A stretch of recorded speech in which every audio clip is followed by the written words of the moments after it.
All right, what is up, duelists? I'm Tristan, Yeah, and I'm Cam. and we're the Millennium Duelists, and this is going to be our very first segment of First or Second, where we talk about what was hot this past weekend in Yu-Gi-Oh!, whether that is events, new product, new support that was announced for different archetypes. We just want to talk about the age-old question of this or that, this option versus this, A or B. First or second? Am I going first? Am I going second? So, how are you doing, Cam? Yeah, I'm good, man. I'm really excited to talk about this stuff, honestly. There's some interesting things happening this last weekend, so. Definitely agree. So the biggest thing we're actually going to be talking about is the Luxury Championship Series that just happened over this past weekend. Initial thoughts? I think it's a pretty, everyone's playing what's pretty safe. That's kind of what it feels like looking at these top 8, top 16s. Yeah. Like everyone's kind of going with the same stuff they know. There's nothing too crazy coming out. I mean, yeah, definitely. Without going into detail yet, that's about what I would say. Yeah, Dragon Link, for anyone living under a rock and hasn't actually seen the results, Dragon Link did win with big showings from Dogmatica Invoked. Actually, Invoked just in general as an engine. There was a mech Invoked in there, as well as a couple Shadal variants that didn't actually play the Dogmatica engine. But Dino showed up a lot. Eldritch, not as many showings as I expected. Yeah, surprisingly, only two Eldritch. What? It's Eldritch Zoo on both of them, I think, too. No pure. I think so. So yeah, very, very interesting. I was expecting Eldritch to do quite a bit more.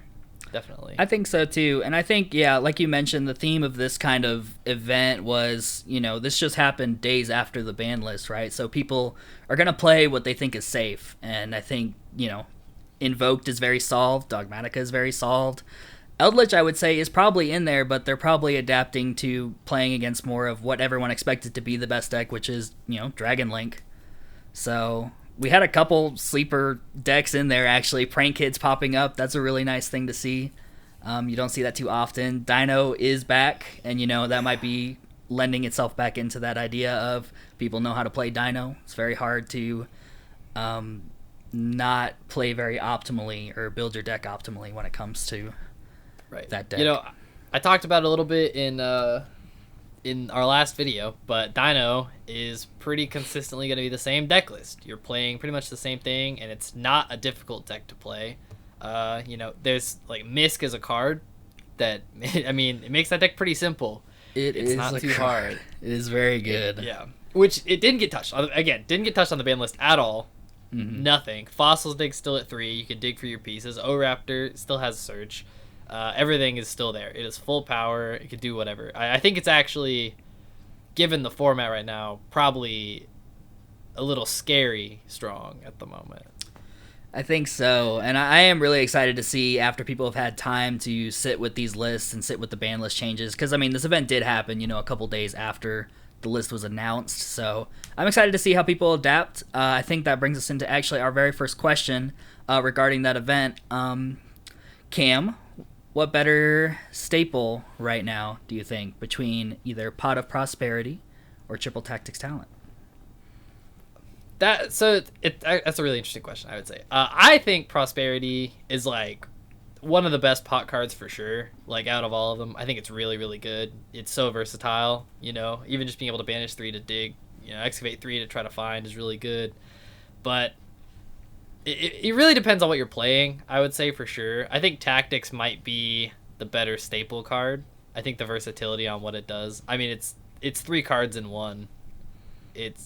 Yeah. I would say Tactics is probably the better staple, for sure. I think that card is definitely back to being pretty powerful. Being able to, people are playing it in, like, Dragon Link. Dragon Link's playing Tactics, which is interesting. I've seen a couple of the lists. I think the top list was playing Tactics. Yeah, 3 Tactics. It's strong. Being able to rip something out of your opponent's hand is unfair. Yeah. Honestly, the best effect on that card probably, and a lot of people look at it as a way of like, when you look at these lists, sometimes you see usually talents and desires paired up against each other, in the same deck list.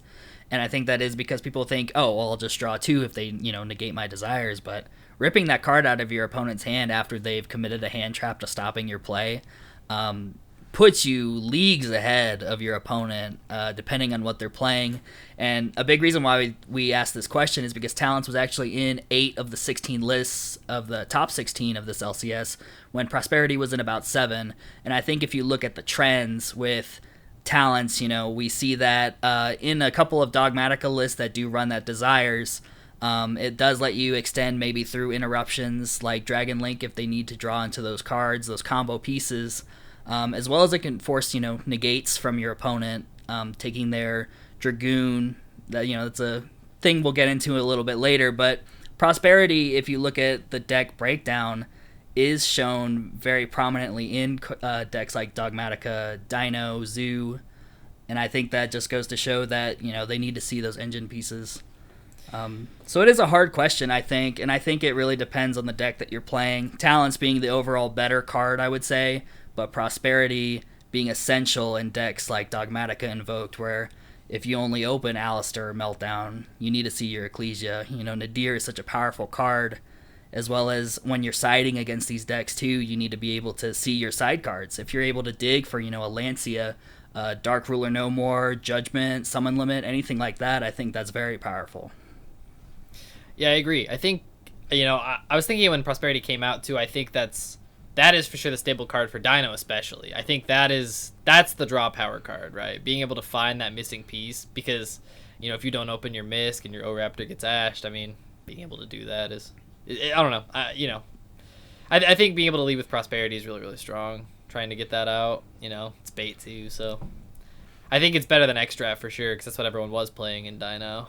Definitely. And I think we did have one deck in the top 16 Dino that was playing Extrav over Prosperity. I would be interested to see the reasoning behind that, because I do think they're both very good cards, but I think Prosperity maybe more so right now. Yeah, I think it's just better. Personally, I would rather play Prosperity most of the time over Extrav. Like, drawing 2 is really good, but I feel like just being able to dig out whatever you're missing generally is probably a little bit better. But definitely agree. When it comes to Talents too, that kind of leads into our next question. Red Eyes Dark Dragoon, do you think it was a fluke or a sleeper, this format? This event, we only saw it in maybe the 4, I want to say, of the 16 lists, and mostly it was in invoked variants. The ones that are playing that Shadal engine, making your construct into an Anaconda with an extender after you've made a Makaba seems pretty good. So I'm very surprised, considering VFD got banned, Zexal got banned, that Dragoon isn't the format-defining card that we kind of maybe expected it to be. Right, especially if you look at what happened in the OCG with that card. Like, it came out and just completely warped their format at the time. And it's been out here for a little while now. It came out in the Megatins, and it hasn't done anything. It's not doing a thing. Yeah, it's doing mostly for rogue decks, I think, basically pushing them into that kind of competitive sphere, which I think is good for decks like that. You have Phantom Knights that are able to play it, the invoked decks that are like Dragoon Turbo almost, with like that Trickstar engine and Magician Souls and those things. Yeah. I do like seeing decks like that, and Dragoon is a hell of a card, so I completely understand the mentality behind building your deck to do that one thing. I do think it adds more variety into formats for sure. You're seeing a lot of decks that normally wouldn't be able to really do anything, but since they can make this boss monster, finally, it does a lot for sure. I think it's really interesting. The first place deck list, I think, is not playing Dragoon in Dragon Link. Yeah, I think there were 3 Dragon Link lists in this top 16, and I want to say one of them was playing the package, maybe 2. But I think it's really interesting. Yeah, I think it's really good in that deck. I like it. I think it's like, I guess you don't really need it necessarily, but it's kind of like a final nail in the coffin with the Dragoon on top. I don't know. So it's something you have to out almost first before you can get rid of anything else. Dragoon is just so strong. Yeah. I don't know. I think it's interesting. It puts that pressure on your opponent. I wonder if it's just the fact that you have to play bricks. That's kind of the reasoning as to not playing that. I wonder if that list actually, because you see some of these Dragon Link lists playing that small, what is it, Dragon Maid engine. Yep. Yeah. Versus Dragoon, but I guess that probably does add some more consistency. It's a package I haven't tried, and I haven't really seen much of either. I think I like the idea here for sure. I think it's solid. Yeah, I think Dragoon isn't done with the format yet. I would say it was a sleeper this past weekend. I think we're looking forward to more Dragoon in our deck list. I agree. Which looking at Dragoon, that brings us into our next question about, well, what's a better board breaker? Is it Dark Ruler No More or Forbidden Droplet? And I think that is a very interesting question. We did see Dark Ruler No More in 8 of these 16 deck lists, with Droplet actually only being in 5, which is a very surprising thing to me just because of how Droplet was so coveted this last format, and Dark Ruler No More was kind of taking a back seat. We do see it showing a little bit more representation right now. And I think that has to do with maybe some of the decks that are better right now. Combo decks need all their pieces in their hand. They don't have a lot of cards to maybe get rid of for the Droplet. Dark Ruler No More being able to just one card, lay it down, and go from there. Yeah, I think Dark Ruler No More it's for sure better for combo decks, absolutely. I think in general, that's a card that I prefer, but Droplet being a quick play, I think is honestly one of the biggest factors that goes into this question. Being able to play that on your opponent's turn I think so. It's strong. That's really strong.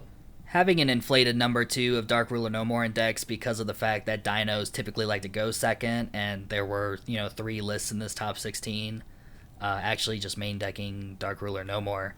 It does inflate that number a little bit, I think. I think maybe Droplet is better in those decks that can go first because it is so versatile. Plus, you can actually OTK them, if you're able to actually play through getting rid of the cards in your hand, if you have enough resources for it. Yeah, true. Very true. I think this is a question that, I don't know, you can't necessarily... I think it's got a long way to go. I think this is going to be a question that keeps popping up over the course of the format for sure, and probably for quite a while, I would say. These cards are both very, very strong. Definitely. I think the representation you'll see on both of them is going to fluctuate back and forth a lot. Speaking of this event, we actually noticed there was a very big lack of Virtual World and Drytron. 2 decks that actually did get hit on this last ban list. Decks that we didn't expect to actually be dead. However, maybe just people are not leaning toward those decks just because they don't know how to play with the new list yet. Like we said, it was a day after the list had dropped that this event actually did happen. What do you think is the bigger comeback season in store for one of these decks, Virtual World or Drytron? I definitely think it's going to be Virtual World, absolutely. VFD isn't what made that deck so good originally. VFD did a lot for that deck. Yeah, I think it did. It did a lot. I do think it hurt the deck more because it didn't allow anyone to actually explore what the skill ceiling is for that deck, because it's fun. It's fun to play. I think it could still do a lot despite not having access to True King. I think Drytron is going to be hurting more without Ben 10. I think the lack of Ben 10 is going to do more to Drytron than the lack of VFD will do to Virtual World. I completely agree, honestly. I think Virtual World just hasn't adapted to the new format yet. People were so adamant on that VFD play just because it is a meta-defining play that you can do in that deck. But I think Virtual World has the tools to become more of a toolbox deck. I'm just curious as to maybe what kind of power plays it does have now, going first or second. But yeah, definitely Drytron losing that consistency, missing out on the 2 copies of Ben 10. When it does get that Exceed monster, I think it might probably be enough to bring it back. That Exceed monster is pretty crazy. It's good. And I'm very excited to see strong. this question maybe a little later after we do get that card. Drytron's just strong, right? Like it's just a good deck. You could kind of tell before when it was coming out. Think losing Ben 10 now hurts it, but yeah, once that Xyz comes out, I mean, it's I think it's just gonna be right back up there. It's gonna be like tier 1.5 probably, if not tier 1. I would say. I think we're in agreement then that Virtual World has maybe the higher ceiling to play to at the moment, but I think when that XE drops, we'll see more of Drytron. I definitely don't think either of these decks are done with the format yet. I think other decks too that we didn't really see much of, like Phantom Knights, Sky Striker even, as well as like the different Tri-Brigade variants that are running around right now. I think they're not done with the format either, and I think as people start to adapt to what is good, I think we'll definitely see those decks come back. Right. Yeah, no, I agree. I think you see the comeback of Shadal really hard in this event. Absolutely. Definitely. Which is super awesome. I think it's cool. I love seeing like high skill decks becoming top decks. I think it adds a lot of fun and versatility to the format. But speaking of that, I think Striker has a lot of room to be on the come up with that. Striker is pretty similar, where there's a lot you can do with it. It does hurt that Engage didn't come off the list. I thought Engage was going to come off the list. I thought it was going to go to 1. Didn't. I think so too. I was definitely hoping for it. I want that deck to get some more representation, but it's okay. It might just break the format if they unban Engage. But it definitely had its time before. I think maybe they just want to keep it on the shelf for a little bit longer. Yeah. Especially while, COVID is still a thing, so I think as soon as events start happening, these results will definitely change.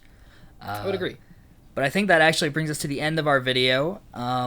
We would love for you to post down below your answers to these questions. Tell us if we were wrong, if we're right, if you agree, disagree. Be sure to like, subscribe, and comment. We would love to see anything you guys have to say about us, and the positive reinforcement definitely goes a long way for us. So I think that's it from us.